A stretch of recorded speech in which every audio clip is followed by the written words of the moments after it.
একটা কেসের ইনভেস্টিগেশন করতে গিয়ে ইনভেস্টিগেশন অফিসার একটা ওয়াকি টকি খুঁজে পায়। ইন্টারেস্টিং ব্যাপার হলো সেই ওয়াকি টকির মাধ্যমে তিনি অতীতে আটকে থাকা আরেকজন পুলিশ অফিসারের সাথে যোগাযোগ করতে শুরু করেন। কিন্তু এই যোগাযোগটি ঘটে প্রতি রাত 11:11 আর অতীতে আটকে থাকা সেই অফিসারের সাথে শুধু 60 সেকেন্ডের জন্য কথা বলা যায়। এই 1 মিনিট সময়ের মধ্যে তারা অতীত এবং বর্তমানের অপরাধের মধ্যে যোগসূত্র খুঁজে বের করার চেষ্টা করেন। কিন্তু অতীতের সাথে বর্তমানের কারো যোগাযোগ কিভাবে সম্ভব? শুনতে অদ্ভুত লাগছে, তাই না? এমনই একটি রহস্যময় এবং অদ্ভুত টাইম ট্রাভেলের গল্প নিয়ে নির্মিত সিরিজ গিয়ারের এক্সপ্লেনেশন নিয়ে আজ হাজির হয়েছে। আসুন দেখে আসি দুই পুলিশ অফিসারের ইনভেস্টিগেশনে কি সত্য বেরিয়ে আসে। 25শে অক্টোবর 2001, তখন দশরা মেলা চলছিল। মেলা ভর্তি লোকজন, চারিদিকে আনন্দ হই হুল্লোড়। অথচ একটা বাচ্চা ছেলে বিমর্ষ মনে দাঁড়িয়ে সাংস্কৃতিক নাচ দেখছিল। তার অপর পাশে সমবয়সী একটি মেয়েও ছিল, হয়তোবা সে তার ক্লাসমেট। এই জন্যই সে ছেলেটিকে হাত নেড়ে দৃষ্টি আকর্ষণ করে। কিন্তু ছেলেটি মেয়েটিকে পাত্তা না দিয়ে বাবার কাছে কিছু টাকা নিয়ে রিং ছোড়া গেম খেলতে যায়। সে রিং ছুড়ে একটা গরিলা মাস্ক নিতে চাইছিল, কিন্তু বারবার ব্যর্থ হচ্ছিল। এই সময় হঠাৎ পেছন থেকে রিং ছুড়ে সে মেয়েটি মাস্কটা পেয়ে যায় এবং সে ছেলেটিকে মাস্কটা দিতে চায়। কিন্তু ছেলেটি মাস্কটা না নিয়ে আবারও তার কাছ থেকে সরে যায়। এরপরে ছেলেটি একটা হাওয়াই মিঠাই কিনে মেয়েটি আবারও ছেলেটির কাছে যায় এবং হাওয়াই মিঠাইটা নিতে যায়। কিন্তু ছেলেটি হাওয়াই মিঠাইটা কেড়ে নিয়ে তাকে ধাক্কা মেরে ফেলে দিয়ে নিরাপদ দূরত্বে সরে যায়। এই সময় কে একজন মেয়েটির কাছে যায় এবং তাকে একটা হাওয়াই মিঠাই কিনে দিয়ে সাথে করে নিয়ে চলে যায়। ছেলেটা তাদের চলে যাওয়ার পথের দিকে তাকিয়ে থাকে। এর ঠিক কিছুদিন পরেই মেয়েটার লাশ পাওয়া যায় একটা নদীতে কচুরিপানার ভেতরে। মেয়েটার মুখে তখন সেই গরিলা মাস্কটা পরানো ছিল। একজন মাঝি তাকে খুঁজে পায়। মেয়েটির নাম ছিল অদিতি তিওয়ারি। এরপরে কেটে যায় প্রায় 15 বছর। অদিতির কেসের সুরাহা তখনও হয়নি। দেশ জুড়ে তখন বিক্ষোভ চলছিল, কারণ সরকার সিদ্ধান্ত নিয়েছে গত 15 বছরের সমাধান না হওয়া কেসগুলোকে আগামী 3 দিনের ভেতরে ক্লোজ করে দেওয়া হবে। অর্থাৎ আনসলভড কেসগুলোকে আর রিওপেন করা হবে না। তাই বিচার না পাওয়া হাজারো মানুষের মাঝে অদিতির প্লেকার্ড নিয়ে তার মা সঞ্জনা তিওয়ারি দাঁড়িয়েছিল। ওনার হাত থেকে প্লেকার্ডটা পড়ে গেলে ইয়োগ আরিয়া নামের একজন ইন্সপেক্টর এসে সেটা তুলে দেয়। এই ইয়োগ আর কেউই না, বরং সেদিনের সেই ছোট ছেলেটা যে অদিতিকে শেষবার দেখেছিল। 15 বছর আগে ইয়োগ যখন অদিতির খুনের নিউজটা দেখেছিল সে শকড হয়ে গিয়েছিল। নিউজে বলা হয়েছিল অদিতিকে একজন মেডিকেল পড়ুয়া ছেলে হত্যা করেছে, কিন্তু শুধুমাত্র ইয়োগই জানতো অদিতিকে কিডন্যাপ করে নিয়ে যাওয়া সেই মানুষটা আসলে একজন মহিলা ছিল। সে নিজের বাবা এবং পুলিশকে ছোটবেলায় অনেকবার সেটা বলার চেষ্টা করেছে, কিন্তু কেউই তার কথার পাত্তা দেয়নি। তাই এই 15 বছর পরে এসেও ইয়োগকে এখনো সেই অপরাধবোধ তাড়া করে বেড়ায়। যাই হোক, পরের দিনও পুলিশ হেডকোয়ার্টারের সামনে সরকারের সিদ্ধান্তের বিরুদ্ধে থাকা আন্দোলনরত মানুষেরা দাঁড়িয়েছিল। এই সময় ডিএসপি অফিসার ভামিকা রাওয়াত আসে এবং সোজা নিজের ডেস্কে চলে যায়। ভামিকা এসআই বালওয়ান্তকে গত 15 বছর জমে থাকা সব কেসের ফাইল বের করতে বলে। এর ঠিক একটু পরেই সব ফাইল নিয়ে ইয়োগ সেখানে হাজির হয়। ইয়োগ আজই পুলিশের চাকরিতে জয়েন করেছে, অথচ প্রথম দিনেই তার ভামিকা এবং বালওয়ান্তের সাথে কথা কাটাকাটি হয়ে যায়। কারণ প্রথমত ইয়োগ আন্দোলনকারীদের সমর্থন করছিল, দ্বিতীয়ত এত বছরও কেস সমাধান না হওয়ায় সে পুলিশের কার্যপ্রক্রিয়ার প্রতি প্রশ্ন তুলছিল। কথা কাটাকাটি করে এক পর্যায়ে ইয়োগ ডেস্ক থেকে বেরিয়ে যায়। তার তখন 15 বছর আগের কথা মনে পড়ে। ইয়োগ একটা চিরকুটে অদিতিকে কোনো পুরুষ না বরং একজন মেয়ে খুন করেছে এটা লিখে রোজ থানায় যেত, কিন্তু কেউই তাকে পাত্তা দিত না। একদিন তার অদিতির খুনের ইনভেস্টিগেশন অফিসার সরিয়া আন্তওয়ালের সাথে ধাক্কা লাগে। সে সরিয়ার হাত থেকে পড়ে যাওয়া ওয়াকিটকিটা তাকে তুলে দেয় আর চিরকুটটা সেখানেই ফেলে দৌড় দেয়। সরিয়াও চিরকুটটা পড়ে, কিন্তু তেমন গুরুত্ব দেয় না। এরপর সরিয়া কনফারেন্স রুমে যায় এবং ইনভেস্টিগেশনে কি পেয়েছে সবাইকে জানায়। সে জানায় অদিতিকে কিডন্যাপের পরে 5 লাখ টাকা চেয়ে তার বাবা মাকে ফোন করা হয়, কিন্তু টাকা দেওয়ার পরেও কিডন্যাপার অদিতিকে ফিরিয়ে দেয়নি। আর যে নম্বর থেকে মুক্তিপণে টাকা চাওয়া হয়েছিল সেটা রাঘব নটিয়াল নামের একজন মেডিকেল স্টুডেন্টের মোবাইল নম্বর। তাই তারা তাকেই প্রাথমিকভাবে সন্দেহ করছিল।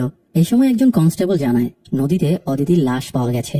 তখন সবাই লাশের কাছে দ্রুত চলে যায়। সরিয়া কেস নিয়ে খুব অবসেসড হয়ে পড়ে। ডিএসপি ভামিকা তখন সরিয়ার থানাতেই এসআই ছিল। সেদিন তারও ট্রান্সফার হয়ে যায়। সরিয়া আর ভামিকা দুজনে ইমোশনালি কানেক্টেড ছিল, মানে দুজন দুজনকে পছন্দ করতো আর কি।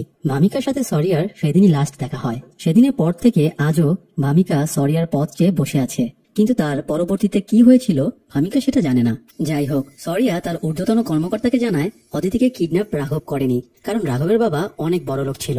যেদিন রাঘবের নম্বর থেকে মুক্তিপণের টাকা চাওয়া হয় সেদিনও রাঘবের অ্যাকাউন্টে 10 লক্ষ টাকা ব্যালেন্স ছিল। তাহলে সে মাত্র 5 লাখ টাকার জন্য কেন কাউকে কিডন্যাপ করবে? তাছাড়া রাঘবের নম্বর থেকে একজন ড্রাগ ডিলারের কাছেও ফোন গিয়েছিল, তাই সে ওই ড্রাগ ডিলারের ব্যাপারেও ইনভেস্টিগেশন করতে যায়। কিন্তু সরিয়ার ঊর্ধ্বতন কর্মকর্তা তার সাথে খারাপ ব্যবহার করে এবং দ্রুত রাঘবকে গ্রেপ্তার করে কেস ডিসমিস করে দিতে বলে। সরিয়া বিরক্ত হয়ে নিজের জিপে ফিরে আসে এবং ইয়োগের ফেলে যাওয়া সেই চিরকুটটা আবারও পড়ে। তারপরে সরিয়া সেই ড্রাগ ডিলারের সাথে দেখা করে এবং তাকে পেটানোর পরে জানতে পারে তার কাছ থেকে রাঘব না বরং তার গার্লফ্রেন্ড ড্রাগ কিনতো। তারা একবার পঞ্চচলি টেক্সটাইল মিলে দেখা করেছিল। এটা শুনে সরিয়া সেই টেক্সটাইল মিলে যায় এবং সেখানে অদিতির কিছু জিনিসপত্র পড়ে থাকতে দেখে। আর একটু খোঁজাখুঁজি করে সে রাঘব নটিয়ালের মৃতদেহ খুঁজে পায়। রাঘবের হাতে ইঞ্জেকশনের সিরিঞ্জ ঢোকানো ছিল। দেখে মনে হচ্ছিল সে ড্রাগের ওভারডোজে মারা গেছে, কিন্তু সরিয়া বুঝতে পারে তাকে কেউ খুন করে এটাকে সুইসাইড কেস হিসেবে দেখানোর চেষ্টা করেছে। সরিয়া দ্রুত হেডকোয়ার্টারে ওয়াকিটকির মাধ্যমে কানেক্ট করার চেষ্টা করে, কিন্তু ইন্টারেস্টিং ব্যাপার হলো সরিয়ার এই কল কানেক্ট হয় ঠিক 15 বছর পরে, অর্থাৎ 2016 সালে এসে। ইয়োগ অফিসে বসে অদিতির কেসের ফাইল ঘাটাঘাটি করছিল। তখন রাত 11টা 11 বাজছিল। হঠাৎ চারিদিকে অস্বাভাবিক পরিবেশের সৃষ্টি হয়। বাতাস বইতে শুরু করে আর স্টোররুমের একটা ওয়াকিটকি বেজে ওঠে। ইয়োগ দ্রুত গিয়ে কলটা রিসিভ করে আর তার কথা হয় 2001 সালে এক্সিস্ট করা স্বয়ং সরিয়ার সাথে। সরিয়া ইয়োগকে টেক্সটাইল মিল আর রাঘবের খুনের ব্যাপারটা জানায়। ইয়োগ সব শুনে হতভম্বের মতো হয়ে যায়। তাকে কে ফোন করেছে, কিভাবে সে রাঘবকে খুঁজে পেয়েছে, এসবের কিছুই সে বুঝতে পারে না। এ সময় কেউ একজন সরিয়াকে পেছন থেকে অ্যাটাক করে আর তাদের লাইনটাও ডিসকানেক্ট হয়ে যায়। ইয়োগকে হ্যালো হ্যালো করতে দেখে এসআই এসে তাকে বলে, আপনি কি পাগল টাগল হয়ে গেছেন নাকি? এই ওয়াকিটকিটা দীর্ঘ বছর ধরে পড়ে আছে, তাছাড়া এটার ভেতরে ব্যাটারিও নেই। ব্যাটারি ছাড়া একটা ডিভাইস কিভাবে চলবে? এসব শুনে ইয়োগের মাথা আরো আওলা জ্বালা হয়ে যায়। সে ওয়াকিটকিটা নিয়ে অফিস থেকে বেরিয়ে যায়। তারপর ইয়োগ সেই রাতেই সরিয়ার বলা সেই পরিত্যক্ত টেক্সটাইল মিলে যায় এবং সত্যি সত্যি একটা কঙ্কাল খুঁজে পায়। সকালে ইয়োগ ভামিকাকে ফোন দেয় এবং ফরেন্সিক টিম সহ টেক্সটাইল মিলে ডাকে। ইয়োগ ভামিকাকে রিকোয়েস্ট করে কঙ্কালটার সাথে 15 বছর আগের রাঘব নটিয়ালের ডিএনএ টেস্ট করার জন্য। এভাবেই স্যাম্পল কালেকশন, মিডিয়া কন্ট্রোলের মধ্যে সারাদিন কেটে যায়। রাতে ইয়োগ নিজের বাড়িতে অদিতির কেসটা নিয়ে ভাবছিল। রাত 11টা 10 বাজতেই ঘরের বাল্বগুলো আপ ডাউন করতে শুরু করে। ইয়োগের পোষা বেড়ালটার ভয়ে লোম খাড়া হয়ে যায়। চারিদিকে কেমন অদ্ভুত পরিবেশ তৈরি হয়। এরপরে ঘড়িতে 11টা 11 বাজতেই আবারও ওয়াকিটকিতে সিগন্যাল চলে আসে। ইয়োগ দ্রুত ব্যাগ থেকে ওয়াকিটকিটা বের করে সরিয়ার সাথে কথা বলার চেষ্টা করে। সরিয়াকে কেউ একজন মারাত্মকভাবে জখম করেছিল, তার পেটে সম্ভবত গুলি করা হয়েছে। সরিয়া ইয়োগকে বলে, এটাই আমার শেষ ট্রান্সমিশন, কিন্তু আমাদের যোগাযোগ থামবে না। পরের বার আমি 1990 সাল থেকে যোগাযোগ করব, তখন তুমি আমাকে আমাদের বর্তমানের যোগাযোগের ব্যাপারে মনে করিয়ে দিবে। ইয়োগ সরিয়ার কথার মিনিং বুঝতে পারে না, তাই তাকে বারবার এই যোগাযোগ রহস্যের ব্যাপারে জিজ্ঞেস করে, কিন্তু ততক্ষণে সরিয়া মারা যায় আর 11টা 12 বাজতেই সিগন্যালটাও কেটে যায়। পরের দিন রেকর্ডসে গিয়ে ইয়োগ সরিয়া আন্তওয়ালের ব্যাপারে খোঁজ নেয়। সে আন্তওয়াল পদবি আছে এমন সব ইন্সপেক্টরদের ডিটেলস নিয়ে তাদের মধ্যে থেকে আসল আন্তওয়ালকে খোঁজার চেষ্টা করে। অন্যদিকে ফরেন্সিক ল্যাব থেকে ভামিকা জানতে পারে কঙ্কালটা রাঘবেরই ছিল আর তাকে প্রথমে কেউ পেছন থেকে ঘাড়ে ইঞ্জেকশন দিয়ে সেন্সলেস করে, তারপর তাকে ড্রাগের ওভারডোজ দিয়ে হত্যা করা হয়। কথাটা জেনে ভামিকা পুরো শকড হয়ে যায়। সে সোজা ইয়োগের কাছে এসে তার কলার চেপে ধরে এবং জিজ্ঞেস করে সে কিভাবে জানলো রাঘব নটিয়ালের ডেড বডি ওই টেক্সটাইল মিলে পাওয়া যাবে। ইয়োগ আসল ব্যাপারটা গোপন রেখে বলে, অদিতির শরীরে এক ধরনের কেমিক্যাল পাওয়া গিয়েছিল যা টেক্সটাইল মিলে ইউজ করা হয়, আর আশেপাশে ওই একটা মিলই ছিল যেটা ঘটনার 3 বছর আগে থেকে বন্ধ ছিল। এই জন্য অদিতিকে কিডন্যাপ করে লুকিয়ে রাখার জন্য ওটার চেয়ে বেটার কোনো জায়গা আর ছিল না, তাই ইয়োগ লাক বাই চান্স সেখানে গিয়ে পৌঁছেছিল। ইয়োগ এটাও বলে অদিতির খুনি একজন মহিলা, সে এই ব্যাপারে নিশ্চিত, কারণ অদিতির কিডন্যাপের দিনে সেও মেলাতে উপস্থিত ছিল।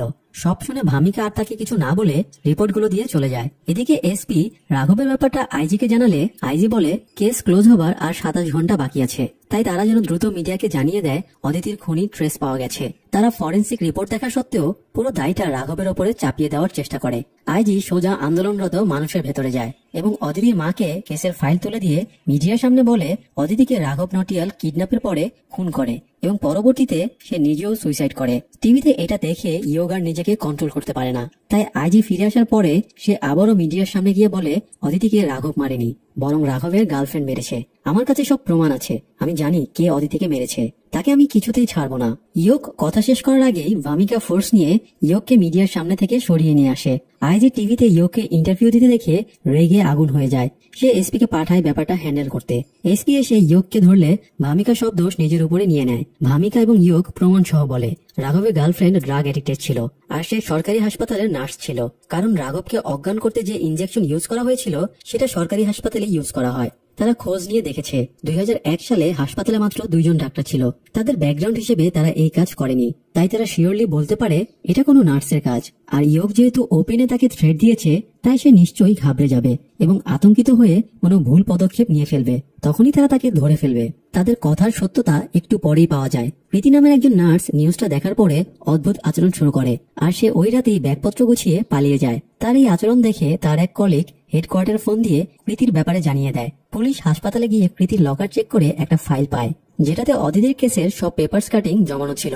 এতে পুলিশ বুঝে যায় কৃতি অদিতির আসল খুনি। সেই রাতেই কৃতির লোকেশন ট্র্যাক করে পুলিশ তাকে ধরে ফেলে। এরপরে হেডকোয়ার্টারে নিয়ে ভামিকা তাকে জিজ্ঞাসাবাদ করছিল। তখন হঠাৎ ইয়োগের মনে পড়ে অদিতিকে যে কিডন্যাপ করেছিল তার এক পা অন্য পায়ের চেয়ে ছোট ছিল, সে খুঁড়িয়ে হাঁটতো। কথাটা মনে পড়তেই সে কৃতিকে হাঁটতে বলে এবং তার পা জুতা চেক করে। এতে সে বুঝতে পারে কৃতি না, বরং অন্য কেউ অদিতির খুনি। ভামিকা কৃতিকে লকারের ফটো দেখে জিজ্ঞেস করে এটা তার লকার কিনা। কৃতি বলে এটা ঋতুর লকার। কথাটা শুনে সবাই বুঝে যায় যে মেয়েটি ফোন করে কৃতির নামে রিপোর্ট দিয়েছিল সেই মেয়েটি অদিতির আসল খুনি। সবার ধারণা ছিল ঋতু পালিয়ে যাবে, কিন্তু ইয়োগ জানায় ডাবল মার্ডার করার পরেও যখন সে পালায়নি তাহলে সে আর পালাবে না, বরং পুলিশকে কনফিউজ করে দিয়ে সে অনেক আনন্দ পাচ্ছে। তাই পুলিশ কি করছে জানার জন্য সে ওভার কনফিডেন্ট হয়ে হেডকোয়ার্টারের সামনে নিশ্চয়ই আসবে। তারা কন্ট্রোল রুমে গিয়ে সিসিটিভিতে ঋতুকে আন্দোলনরত লোকদের মধ্যে দেখতে পায়। ইয়োগ ছুটে বেরিয়ে যায় তাকে ধরতে, কিন্তু মিডিয়ার লোকেরা তাকে ঘিরে ধরে। এই সুযোগে তাচ্ছিলের হাসি দিয়ে ঋতু পালিয়ে যাচ্ছিল, কিন্তু তখনই তার গাড়ির সামনে ভামিকা চলে আসে আর তাকে ধরে ফেলে। ঋতুকে ইন্টারোগেশন রুমে নিয়ে আসার পরে রাত 12টা বাজতে আর অল্প কিছু সময় বাকি ছিল। ঋতু জানতো রাত 12টা বাজলেই নতুন আইন পাশ হয়ে যাবে এবং 15 বছর সব কেস ডিসমিস হয়ে যাবে। তাই সে ইচ্ছে করে ইন্টারোগেশনের টাইম নষ্ট করছিল। ভামিকা জানায় ফরেন্সিক টিম রাঘবের চশমা থেকে ঋতুর ব্লাড স্যাম্পল পেয়েছে, কিন্তু ঋতু সব কথা হেসে উড়িয়ে দেয়, কারণ সে জানতো ডিএনএ রিপোর্ট আসতে এখনো অনেক দেরি আছে। তাই সে নিজের দোষ স্বীকার করে না। এরই মধ্যে রাত 12টা বেজে যাওয়ায় বাধ্য হয়ে তারা ঋতুকে ছেড়ে দেয়। ঋতু চলে যাচ্ছিল, এমন সময় একজন ফরেন্সিক এক্সপার্ট রাঘবের শার্টের পকেটে পাওয়া একটা টুল রিসিট পরিষ্কার করে দেখে সেটা রাত 12টা 5-এ কাটা হয়েছিল, অর্থাৎ রাত 12টার পরেও রাঘব বেঁচে ছিল। তার মানে রাঘবের মৃত্যুর তারিখ আজকে। সুতরাং অদিতির কেসে ঋতুকে গ্রেপ্তার করতে না পারলেও রাঘবের কেসের 15 বছর হতে এখনো একদিন বাকি। তাই তারা রাঘবকে হত্যার কেসে ঋতুকে গ্রেপ্তার করে নেয়। যদিও পরের দিন সরকার কোর্টের রায়ে 15 বছরের সব কেস ডিসমিস করে দেওয়ার নতুন আইনটা বাতিল করে দেয়। আর এর মধ্য দিয়েই দীর্ঘ 15 বছর একদিন পরে অদিতির খুনি ধরা পড়ায় তার মা স্বস্তির নিঃশ্বাস ফেলে। সবাই অদিতির স্মরণে তার মেমোরিয়ালে মোমবাতি প্রজ্বলন করে। শুধু ইয়োগ একটা হাওয়াই মিঠাই এনে অদিতির মেমোরিয়ালে রাখে, কারণ সেদিন যদি সে অদিতিকে হাওয়াই মিঠাইটা দিত তাহলে হয়তো সে আজও বেঁচে থাকতো।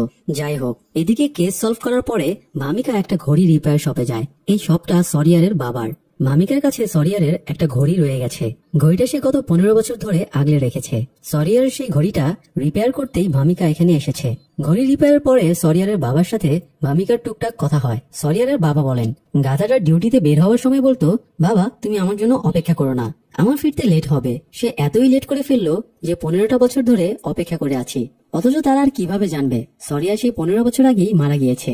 যাই হোক, অন্যদিকে নতুন আইন বাতিল হওয়ায় আইজির মাথা নষ্ট হয়ে যায়। সে এসপির ওপরে চিল্লাতে শুরু করে, কারণ অদিতির কেসটা সলভ করার কারণেই এই আইনটা বাতিল হয়েছে। শুধু তাই না, সরকার নির্দেশ দিয়েছে একটা কোল্ড কেস ইউনিট খুলে পুরনো যত কেস আছে সব সলভ করা লাগবে। আইজি এসপি কে বলে 25 বছরের পুরনো এমন কোনো কেস খুঁজে বের করতে যেটা কখনোই সলভ করা সম্ভব না, যাতে সেটা ব্যর্থতা দিয়ে আইনটা আবারও প্রণয়ন করা যায়। আইজির কথা মতো এসপি একটা কোল্ড কেস ইউনিট বানায়, যার ইনচার্জ থাকে ভামিকা। সহযোগী হিসেবে থাকে ইয়োগ, এসআই বালওয়ান্ত এবং একজন ফরেন্সিক এক্সপার্ট। এসপি তাদের প্রথম কেস হিসেবে দেয় টাই অ্যান্ড ডাই নামের একটা সিরিয়াল কিলিং এর কেস। 1990 সালে এই কেসটা শুরু হয়। কিলার 3 বছরে 10 জন মেয়েকে হত্যা করে। তার হত্যা করার প্যাটার্ন ছিল প্রথমে ভিকটিমকে কেমিক্যাল দিয়ে অজ্ঞান করা, তারপরে লাল কাপড় দিয়ে হাত পা বাঁধা, তারপরে পলিথিন জড়িয়ে গলা টিপে শ্বাসরুদ্ধ করে হত্যা করা, মেকআপ এলোমেলো করে দেওয়া। অন্তত 1000 জনেরও বেশি পুলিশ এই কেসে ইনভেস্টিগেশন করেছে, কিন্তু সিঙ্গেল ফিঙ্গারপ্রিন্ট পর্যন্ত কেউ পায়নি। 26 বছর ধরে কেসটা আনসলভ হয়ে আছে। এসপি জেনে বুঝে তাদের এই কেসটা দিয়ে চলে যায়, যাতে তারাও অন্যদের মতো ব্যর্থ হয়। যাই হোক, রাতে বাড়ি ফিরে ইয়োগ টাই অ্যান্ড ডাই কেসটা নিয়ে অনলাইনে ঘাটাঘাটি করছিল। অপরদিকে একই সময়ে 1990 সালে সরিয়া এই কেসেরই একজন ভিকটিমের লাশ জঙ্গলে খুঁজে বেড়াচ্ছিল। কিছুক্ষণ পরে রাত 11টা 11 বেজে যায়, আর তখনই 1990 সালের সরিয়ার ওয়াকিটকির সাথে ইয়োগের 2016 সালের ওয়াকিটকির কানেক্ট হয়ে যায়। ইয়োগ সরিয়াকে বলে, গত 16 দিন ধরে আমি আপনার জন্য অপেক্ষা করছিলাম, আপনি কোথায়? সরিয়া বলে সে ফোর্স নিয়ে রাজনী নেগি নামের একটা ভিকটিমকে খুঁজতে বেরিয়েছে। ভিকটিমের নাম শুনে ইয়োগ বুঝতে পারে রাজনী নেগি কিলারের 7ম শিকার ছিল। সে সরিয়াকে জানিয়ে দেয় ভিকটিমের লাশ পুরনো ব্রিজের নিচে পাওয়া যাবে। যেহেতু ভবিষ্যতে বসে ইয়োগ এই কেসের সব ভিকটিমের ব্যাপারেই জানতো, ইয়োগ 8ম ভিকটিমের ডিটেলস বলতে যাবে, কিন্তু তার আগেই 60 সেকেন্ড হয়ে যায়। তাই তাদের কানেকশন কেটে যায়। এর ঠিক একটু পরে সত্যি রাজনী নেগির লাশ পুরনো ব্রিজের নিচে পাওয়া যায়। সরিয়া একটু আগে আসা ফোনটার কথা ভেবে হতভম্ব হয়ে যায়। কারণ এখন তো সে আরো 11 বছর পেছনে চলে গিয়েছে, তাই 2001 সালের কথা আর তার মনে নেই। যাই হোক, বর্তমান সময়ে এই কেসের সব ডিটেলস ইয়োগ অ্যানালিসিস করে ভামিকাকে শোনায়। ইয়োগ জানায় সব ভিকটিমই নারী আর তাদের বয়স 35-এর ভেতরে। ভিকটিমদের হাত পা খুনি লাল কাপড়ে বেঁধে রাখত, যার অর্থ একটাই, খুনি মেয়েদের স্বাধীনতা পছন্দ করত না। সে মেয়েদের উপরে নিয়ন্ত্রণ রাখতে চাইত। আর খুনের পরে যেভাবে মেকআপ নষ্ট করে গলা টেপা হয়েছে তাতে বোঝা যায় খুনি কোনো গার্লফ্রেন্ড বা কাছের কেউ তার সাথে প্রতারণা করেছিল। সেই রাগ আর ক্ষোভেই সে এরকমটা করে যাতে মেয়েদের সুন্দর না দেখায়। ইয়োগের পয়েন্টগুলো ভামিকার ভালো লাগে। রাতে ইয়োগ কেসের ভিকটিমদের ফাইলটা দেখছিল। সে অষ্টম ভিকটিমের ডিটেলস দেখতে থাকে। অষ্টম ভিকটিমকে আজকের দিনই হত্যা করা হয়েছিল। সেদিন ছিল 9 নভেম্বর 1990। রাতে একটি মেয়ে হারবালা রেলওয়ে স্টেশনে নেমে হাঁটা ধরে। এই সময় খুনি তাকে ফলো করতে শুরু করে। ঠিক ওই সময় সরিয়াও হারবালা স্টেশনে পৌঁছায়, কারণ গতকাল লাইন ডিসকানেক্ট হওয়ার আগে ইয়োগের কাছ থেকে সে হারবালা স্টেশনের নাম শুনতে পেয়েছিল। তাই অষ্টম ভিকটিমকে বাঁচাতে লাখ বাই চান্স সে এখানে চলে এসেছে। আর একটু পরেই সে ভিকটিমকে পড়ে থাকতে দেখে। সে ভিকটিমের ঘাড়ে হাত দিয়ে পালস চেক করে দেখে সে তখনও বেঁচে আছে। আর এর মধ্য দিয়ে ইয়োগ এক অদ্ভুত এবং অসম্ভব ঘটনার সাক্ষী হয়। কারণ অতীতের ঘটনা বদলে যাওয়ায়, অর্থাৎ ভিকটিম বেঁচে যাওয়ায় তার প্রভাব ভবিষ্যতে এসেও পড়ে। মানে ভিকটিমের ডিটেলস অটোমেটিক চেঞ্জ হয়ে যায় এবং ডিটেলসে মার্ডার থেকে অ্যাটেম্পট টু মার্ডার লেখা উঠে যায়। এসব দেখে ইয়োগের মাথা একদম আওলা ঝাওলা হয়ে যায়। তার মনে হচ্ছিল সে কোনো স্বপ্ন দেখছে, কিন্তু বাস্তবে তো তারা অতীত দিয়ে ভবিষ্যৎকেই বদলে দিয়েছে। ইয়োগ সকালে ভামিকাকে ফোন করে জানায় এই কেসের অষ্টম ভিকটিম সারস পান্ডে জীবিত আছে। এটা শুনে ভামিকা বিরক্ত হয়ে যায়, কারণ সে তো তখন সারস পান্ডের মেয়ের সামনে বসেছিল। সেই ঘটনার সময় সারস পান্ডে প্রেগনেন্ট ছিল। ঘটনা থেকে বেঁচে ফেরার কয়েক মাস পরে সে একটা মেয়ের জন্ম দেয়। এর কয়েক বছর পরে ডিপ্রেশন আর ক্যান্সারে সারস পান্ডে মারা যায়। এত সব ডিটেলস শুনে তো ইয়োগেরও মাথা ঘুরে যায়। সে দ্রুত পুরনো খবরের কাগজের দোকানে যায় এবং 1990 সালের নভেম্বরের পত্রিকা খুঁজে বের করে। পত্রিকা দেখে সে হতভম্ব হয়ে যায়, কারণ পত্রিকার নিউজ পর্যন্ত বদলে গিয়েছিল। পত্রিকাতেও সারস পান্ডেকে উদ্ধার করার নিউজ ছাপা হয়েছিল। সারস পান্ডের সাথে সরিয়ারেরও ফটো ছিল এবং ক্রেডিট ছাপা হয়, কারণ সেই তো সারসকে উদ্ধার করেছিল। এটা দেখে ইয়োগের মাথায় চমৎকার একটা প্ল্যান আসে। সে বুঝে যায় অতীতের পরিবর্তন দিয়ে যেহেতু ভবিষ্যৎ বদলে যাচ্ছে, তাই সে পরবর্তী দুজন ভিকটিমকে বাঁচাতে পারবে। সে আবারও সরিয়াকে পরের ভিকটিমদের ডিটেলস দেওয়ার সিদ্ধান্ত দেয়। এরপরে রাত 11টা 11 বাজতেই আবারও ইয়োগের ওয়াকিটকি সরিয়ার সাথে কানেক্ট হয়ে যায়। সরিয়া খুশির সাথে ইয়োগকে জানায় তার ইনফরমেশন সঠিক ছিল, সে খুনিকেও গ্রেপ্তার করেছে। সারসকে বাঁচানোর সময় খুনি তাকে পেছন থেকে অ্যাটাক করে। এই সময় সে খুনিকে ডিফেন্ড করে এবং তাকে তাড়া করে অবশেষে ধরে লকআপে ঢুকিয়ে দিয়েছে। অফিসার ইনচার্জ তাকে এখন উত্তম মধ্যম দিচ্ছে। এটা শুনে ইয়োগ সরিয়াকে বলে সে ভুল মানুষকে অ্যারেস্ট করেছে। এই কেসের খুনি কখনো ধরাই পড়েনি। সরিয়া ইয়োগের কথা এবার বিশ্বাস করে না। তখন ইয়োগ জানায় সরিয়া এখন 1990 সালে অবস্থান করছে আর ইয়োগ অবস্থান করছে 2016 সালে। কোনো এক অলৌকিক কারণে তাদের মধ্যে যোগাযোগ স্থাপন হয়েছে। এসব কথা শুনে সরিয়ারের মাথাও এবার আওলা জ্বলা হয়ে যায়। ইয়োগ জানায় নবম ভিকটিমকে দিলবার মার্কেটে হত্যা করা হয়। কথাটা শেষ করতেই কানেকশন কেটে যায়। ইয়োগের কথাগুলো অবিশ্বাস্য শোনালেও সরিয়া তার কথা বিশ্বাস করে নেয়। সে দৌড়ে আবার থানায় ঢোকে, কিন্তু ততক্ষণে তার অ্যারেস্ট করে আনা নির্দোষ ছেলেটা পুলিশের মারের চোটে মরে গিয়েছিল। অন্যদিকে ঠিক একই সময়ে খুনিও নবম ভিকটিমকে দিলবার মার্কেটে মেরে ফেলে। পুলিশের কাছে তখনই ইনফরমেশন চলে আসে। ঊর্ধ্বতন কর্মকর্তারা সরিয়াকে ভুল সাসপেক্টকে গ্রেপ্তার করার অপরাধে সাসপেন্ড করে দেয়। এদিকে 2016 সালে বসে ইয়োগ দেখে তারা একজন ভিকটিম, অর্থাৎ সারসকে বাঁচিয়েছে ঠিকই, কিন্তু তাকে বাঁচানোর প্রভাবে অন্য একজন নির্দোষ মানুষকে মরে যেতে হলো। অর্থাৎ মৃত ভিকটিমের সংখ্যা কিন্তু 10 জনই রয়ে গেল। শুধু তাই না, শেষ দুজন ভিকটিমের মৃত্যুর সময়ও বর্তমানকালে চেঞ্জ হয়ে যায়। এটা দেখে ইয়োগ বুঝতে পারে অতীতের সাথে ভবিষ্যতের যোগসূত্র কোনো একটা থিওরি মেনে হচ্ছে, কিন্তু পুরো ব্যাপারটা সে তখনই ক্র্যাক করতে পারে না। অন্যদিকে 1990 সালে সরিয়া সাসপেন্ড হওয়ার পরে রাগের মাথায় ইন্সপেক্টর ইয়োগ আরিয়াকে খুঁজতে বের হয়। সে ভেবেছিল তাকে ফলস কল করে ফাঁসানো হয়েছে, কিন্তু 1990 সালে তো ইয়োগ আরিয়ার কোনো অস্তিত্বই ছিল না। তাই সে আসল ইয়োগ আরিয়াকে পাবেই বা কোথায়? সরিয়া রাগের মাথায় আসল ইয়োগের জায়গায় আইপিএস অফিসার ইয়োগ আরিয়াকে মারতে শুরু করে। ফলে সে আরো বেশি বিপদে পড়ে যায়। সে পুলিশ হয়েও পুলিশের হাত থেকে বাঁচতে পালাতে শুরু করে।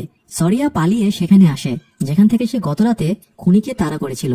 সে পুরোটা পথ অ্যানালাইসিস করতে করতে যায় এবং তার মনে পড়ে খুনি ভেবে গতরাতে সাসপেক্টে ধরার সময়ে হয়তো আসল খুনি বাসে উঠে পালিয়ে গিয়েছিল, আর বাস থেকে নামার পরেই খুনি পরের ভিকটিমকে খুন করে।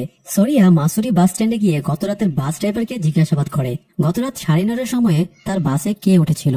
বাস ড্রাইভার কিছু না জানার ভান ধরে। তখন সরিয়া তাকে চাপাচাপি করতে থাকে, কিন্তু এই সময়ে পুলিশ চলে আসে আর সরিয়াকে গ্রেপ্তার করে নিয়ে চলে যায়। সরিয়া ঊর্ধ্বতন কর্মকর্তাদের জানায় ইয়ো গার্ডিয়া নামের কেউ তাকে ওয়াকিটকিতে আগেই মার্ডারের ব্যাপারে ইনফরমেশন দিয়ে দেয়। এটা শুনে তারা সরিয়াকে আরো বেশি সন্দেহ করে এবং এই মার্ডার কেসের সাসপেক্ট হিসেবে সেলে ঢুকিয়ে দেয়। এদিকে 2016 সালে একই সময় ভামিকা টিম মেম্বারদের নিয়ে সব ভিকটিমদের মার্ডার স্পটের অ্যানালাইসিস করছিল। তারা একটা কমন ফ্যাক্ট পায়, সেটা হলো মার্ডার হওয়ার আগে সব ভিকটিম বাসে চড়েছিল আর এই বাসের রুট ছিল মাসুরি টু দেরাদুন বাস স্ট্যান্ড পর্যন্ত।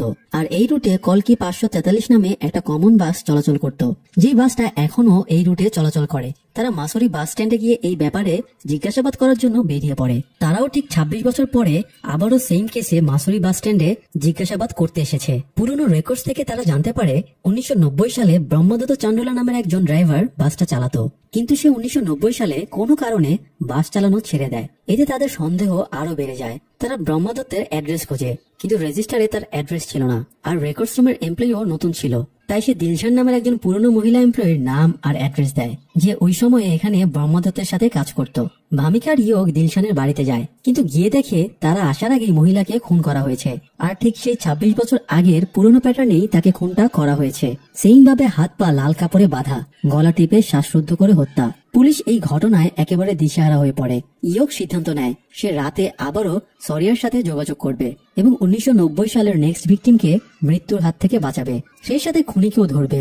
রাত 11টা পার হতেই ইয়োগ ওয়াকিটকি নিয়ে রেডি হয়ে যায়। সরিয়া তো তখন জেলে বন্দী ছিল, তার ওয়াকিটকিটা রাখা ছিল সামনের টেবিলের ওপরে।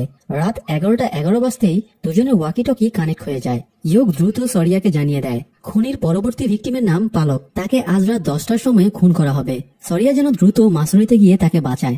ভিকটিমের নাম শুনে সরিয়া অস্থির হয়ে পড়ে, কারণ এই মেয়েটা তার প্রেমিকা ছিল।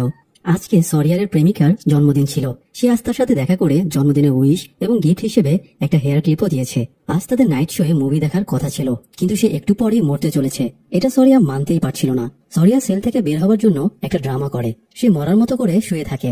এটা দেখে অফিসার আর কনস্টেবল সেল খুলে ভেতরে ঢুকতে সরিয়া তাদের মেরে বেরিয়ে আসে এবং পালককে বাঁচাতে ছুটতে শুরু করে। অন্যদিকে ইয়োগ পালকের ফটো হাতে নিয়ে অপেক্ষায় ছিল, অতীত বদলাবে এই আশাতে। কিন্তু সরিয়ারের পালকের কাছে পৌঁছাতে দেরি হয়ে যায়। ততক্ষণে খুনি তাকেও মেরে ফেলে চলে যায়। সরিয়া প্রেমিকাকে ধরে বেশিক্ষণ কাঁদতেও পারে না, কারণ পুলিশ চলে আসায় সরিয়া সেখান থেকে পালিয়ে যায়। এদিকে দিলশানের পোস্টমর্টেম থেকে জানা যায় 26 বছর আগের খুনগুলো আর দিলশানের খুন দেখতে একই রকম হলেও এই খুনটা আগের খুনি করেনি, বরং দিলশানকে খুনের পরে দেখানোর চেষ্টা করা হয়েছে যে তাকেও একইভাবে খুন করা হয়েছে। তাছাড়া আগের ভিকটিমদেরকে গলা টিপে হত্যা করা হয়েছে, কিন্তু দিলশানকে শুধুমাত্র শ্বাসরোধ করে হত্যা করা হয়েছে। তাই ভামিকা এবং তার টিম নিশ্চিত হয়ে যায় দুটো কেসের মধ্যে নিশ্চয়ই কোনো যোগসূত্র রয়েছে। তারা সাসপেক্ট হিসেবে ড্রাইভার ব্রহ্মদত্তকে প্রধান সন্দেহের তালিকায় রাখে। ইয়োগ মাসুরি বাস স্ট্যান্ডে আবারও জিজ্ঞাসাবাদের জন্য যায়। ভামিকা ক্রিমিনাল রেকর্ড চেক করতে লাগে আর এসআই বালোয়ান্ত দিলশানের মৃত্যুর দিনের সিসিটিভি ফুটেজ চেক করতে বসে যায়। ইয়োগ বাস স্ট্যান্ডে গিয়ে একজন ছেলের দেখা পায়, যে জানায় গত সপ্তাহে সে ব্রহ্মদত্ত আর দিলশানের মধ্যে ঝগড়া হতে দেখেছিল। দিলশান ব্রহ্মদত্তকে হুমকি দিয়েছিল সে কোনো একটা ব্যাপারে পুলিশকে জানিয়ে দেবে। ইয়োগ ছেলেটার কাছে একটা হার্ডওয়্যার দোকানের অ্যাড্রেস পেয়ে সেখানে গিয়ে যোগাযোগ করে।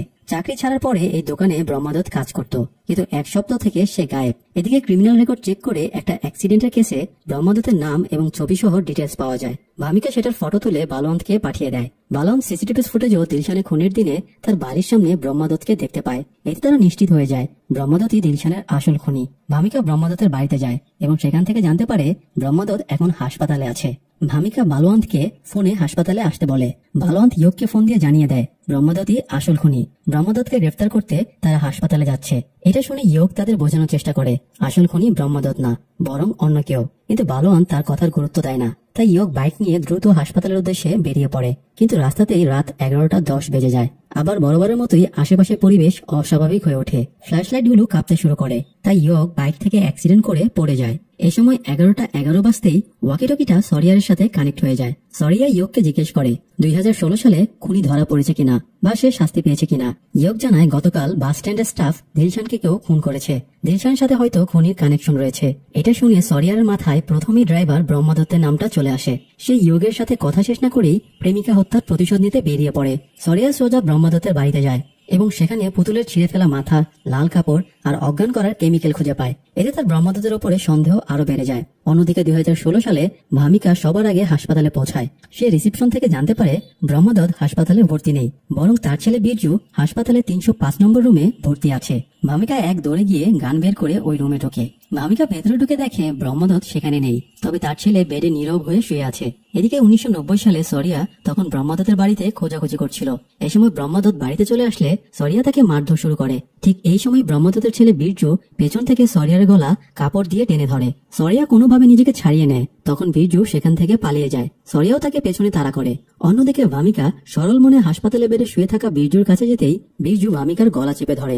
ভামিকাকে প্রায় সে মেরেই ফেলেছিল, কিন্তু শেষ মুহূর্তে হাতের কাছে একটা জগ পেয়ে ভামিকা সেটা দিয়ে বীরজুকে মেরে নিজেকে ছাড়িয়ে নেয়। ততক্ষণে ইয়োগ আর বাকি টিম মেম্বাররাও চলে আসে।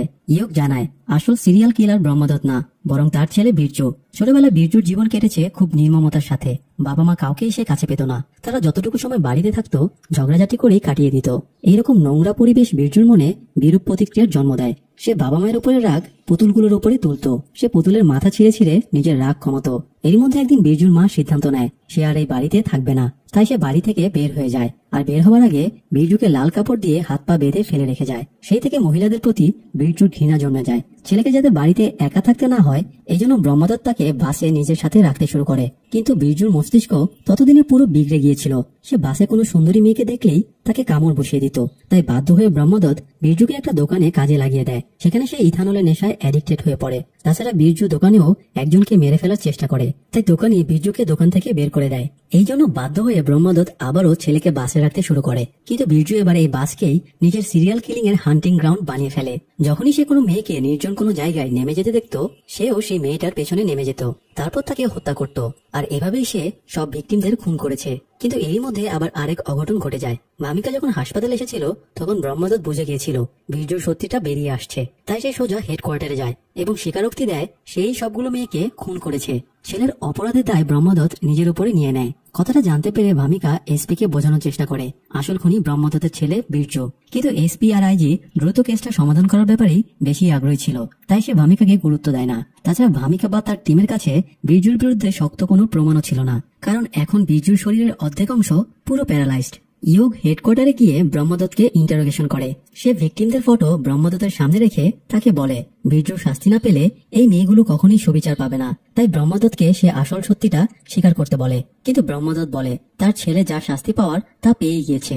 সে 1990 সালের সেই ঘটনাটা মনে করে যেদিন সরিয়ার সাথে তার এবং বীরজুর হাতাহাতি হয়েছিল। বীরজু পালাতে শুরু করলে সরিয়াও তাকে তাড়া করে। এক পর্যায়ে তারা একটা বিল্ডিং এ উঠে পড়ে।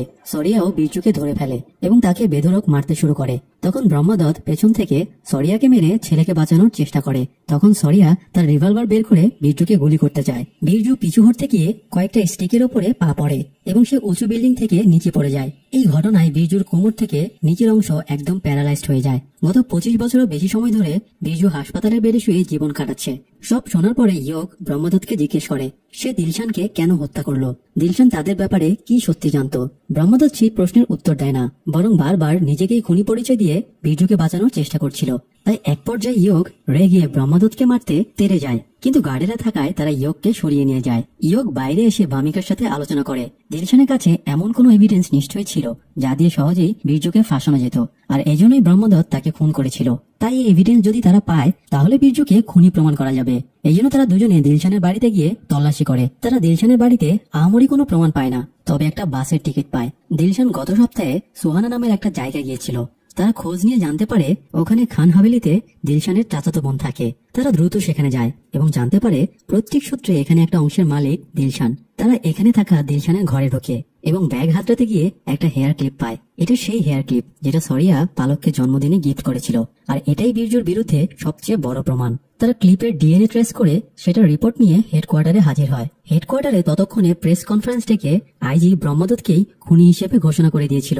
কিন্তু এই মুহূর্তে ভামিকা এবং ইয়োগ সেখানে পৌঁছে যায়। ভামিকা আইজিকে পাত্তা না দিয়ে সবাইকে কেসের নতুন ব্রেক থ্রু এর ব্যাপারে জানায়। ভামিকা জানায় দিলশানকে খুন ব্রহ্মদত্তই করেছিল, কিন্তু সে tie and dye serial killing এর খুনি না। আসল খুনি ব্রহ্মদত্তের ছেলে বীরজু। ছেলেকে বাঁচাতেই ব্রহ্মদত্ত খুনের দায় নিজের ওপর চাপিয়ে নিচ্ছে। ভামিকা হেয়ার ক্লিপটা সবাইকে দেখিয়ে বলে এটা বীরজুর লাস্ট ভিকটিম পালকের হেয়ার ক্লিপ। খুনের সময় পালক ডিফেন্ড করতে গিয়ে এই ক্লিপটা বীরজুর ঘাড়ে ঢুকিয়ে দিয়েছিল, যার দাগ এখনো বীরজুর ঘাড়ে রয়েছে। এছাড়া তারা এই ক্লিপ থেকে বীরজু আর পালক দুজনেরই ডিএনএ পেয়েছে, আর বীরজু যেদিন পালককে খুন করে পালিয়ে যায় সেদিন আড়াল থেকে এই ঘটনাটা দিলশান দেখে ফেলেছিল। বীরজু পালিয়ে যাবার পরে দিলশান এই ক্লিপটা তুলে নিজের কাছে রেখে দেয়। তারপর থেকে সে ব্রহ্মাদত্তকে ব্ল্যাকমেল করে টাকা হাতিয়ে নিচ্ছিল। এই জন্য কয়েকদিন আগে দিলশানকেও খুন হতে হয়। আর এটাই হলো পুরো টাই অ্যান্ড ডাই কেসের কাহিনী। সব শুনে রিপোর্টারেরা ভামিকা এবং তার টিমের জন্য হাততালি দেয়। আইজি আবারও পরাস্ত হয়ে রাগে গমগম করতে করতে বেরিয়ে যায়। আরও একটা কেস সমাধানের সাফল্য ভামিকা এবং ইয়োগ অর্জন করে।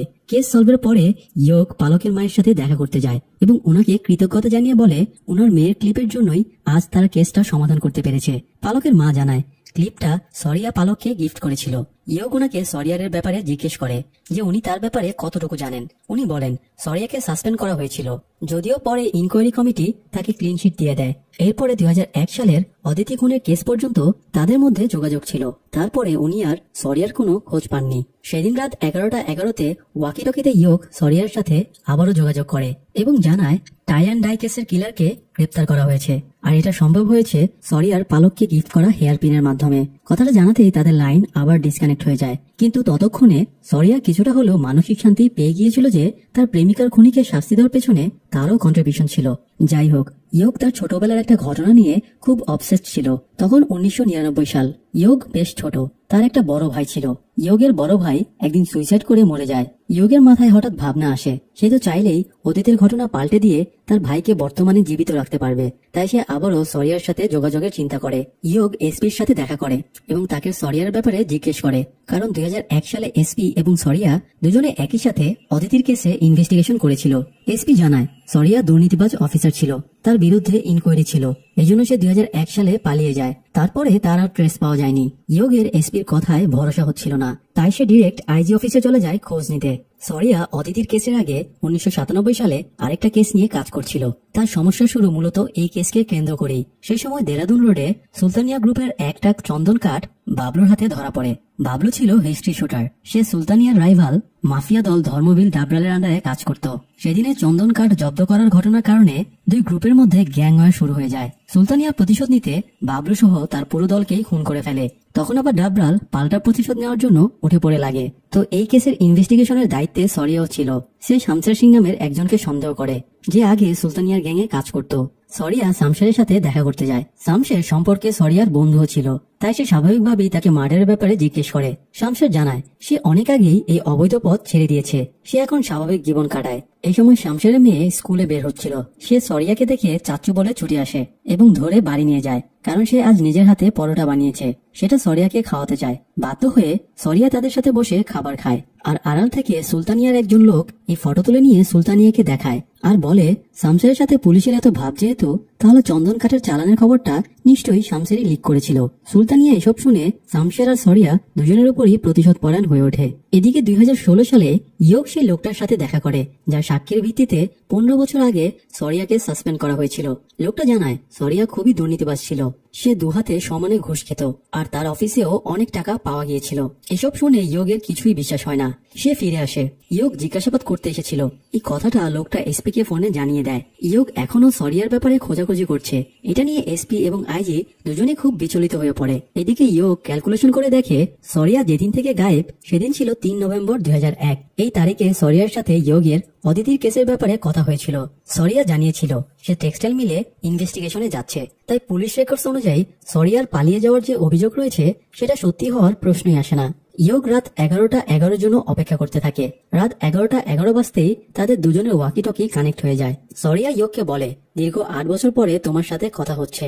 ইয়োগ ভাবে এই তো সেদিন কথা হলো, এর মধ্যে আবার 8 বছর কখন পেরিয়ে গেল।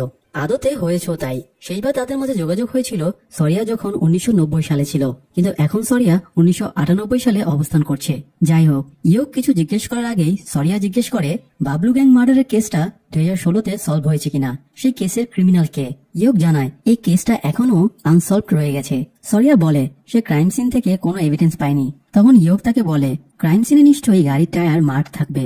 সে সরিয়াকে শিখিয়ে দেয় কিভাবে গাড়ির টায়ার মার্ক কালেক্ট করতে হয়। যেহেতু 1998 সালে 2016 সালের মতো এত টেকনোলজি ছিল না, যাই হোক 1 মিনিট হওয়ায় তাদের ফোন কেটে যায়। সরিয়া চলে যায় ক্রাইম সিনে। সে ইয়োগের বলে দেওয়া টেকনিকে গাড়ির টায়ার মার্ক তুলে নেয়। সেই টায়ার মার্ক মিলে যায় শামশেরার গাড়ির টায়ারের সাথে। ফরেন্সিক রিপোর্ট পেয়েই সরিয়া ছুটে যায় শামশেরাকে গ্রেপ্তার করার জন্য। কিন্তু তার আগে সেখানে শামশেরাকে মারার জন্য সুলতানিয়ার লোকেরা চলে গিয়েছিল।